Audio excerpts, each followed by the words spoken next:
আলহামদুলিল্লাহ আমরা যারা মাদ্রাসায় পড়ছি আমরা এটা দিল থেকে বলতে পারি, আমরা যারা মাদ্রাসায় পড়ছি ছোট্টবেলা থেকে, আজকের এই পৃথিবী পোশাকে, কাপড়ে, লেবাসে, ডিজাইনে, রঙে, ঢঙ্গে আরো যদি মনে করে ফ্যাশনেবল, আরো বলে আধুনিক হয়ে গেছে, আল্লাহর কসম আমরা এই সমস্ত আধুনিকতার সামনে দাঁড়িয়ে আমাদের এই পাঞ্জাবি, টুপি, দাড়িওয়ালা পোশাককেই সর্বশ্রেষ্ঠ সুন্দর মনে করি।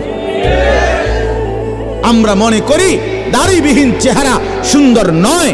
আমরা মনে করি এই বখাটে চুল, সেলুনের চতুর্দিকের যে কাটিং, এগুলো কোনো চুলও না, চুলের জাতও না, এটি কোনো মানুষের বাচ্চার চুল না, কোনো মানুষের সাওয়ার চুল নাই, কোনো সুস্থ স্বাভাবিক মাতাল হয় নাই, পাগল হয় নাই, স্বাভাবিক কোনো মানুষের চুল এত বিকৃত কালারের হইতে পারে না, ডিজাইনের হইতে পারে।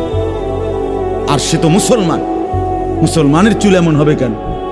ইহুদিরটা হইতে পারে, সেটা তাদের ব্যাপার, খ্রিস্টান হতে পারে তার ব্যাপার, হিন্দুর হইতে পারে সেটা তার ব্যাপার, কিন্তু আমার মুসলমান, আমার যুবকের চুল এমন হবে কেন?